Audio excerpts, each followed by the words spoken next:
there are obvious places where you might want to regulate smoking. So you've got two approaches. One approach is to regulate who's doing it,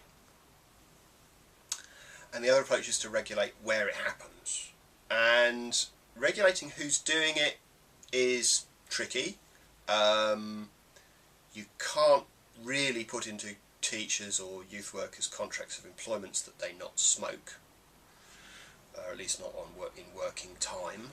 There are individual liberties to consider, but you could, by the same token, equally make schools smoke-free places. They are smoke-free places under the legislation already, and you could extend that to other sorts of settings. You could extend it to zones around schools. You could look at using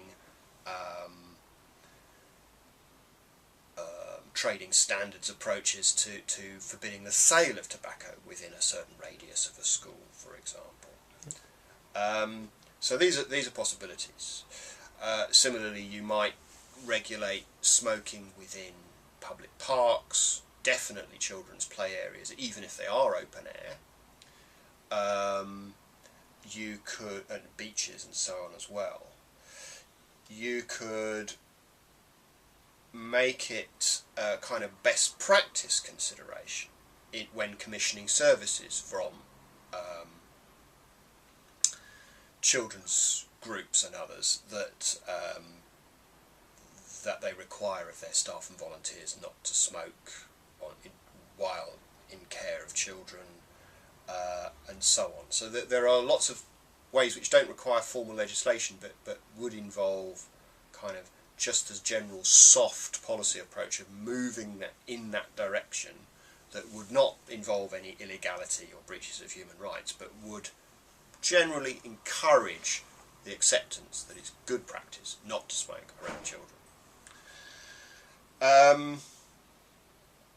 There might be some other things that could be done when looking at child placement, custody decisions in family law and so on, where either you secure agreement from parents that while looking after the child they shouldn't smoke, or have smoking material on display, those kinds of things.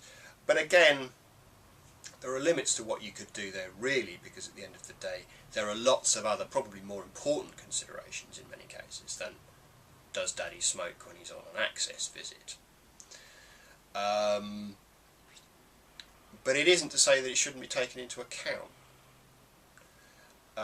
Just as you might feel that drinking around children is inappropriate, or drinking to excess at any rate, why would we not think of tobacco in a similar way? So I think there are always going to be fairly hard limits on what we can do in terms of the home, unless we step back and simply say tobacco should be banned. But nobody's at that point yet. Well, there are some who are, but it's not. We've got no social consensus about that. So I think the focus on reducing harm, making places safe and clean, and always remembering that this is actually about the welfare of the child, rather than the convenience of adults.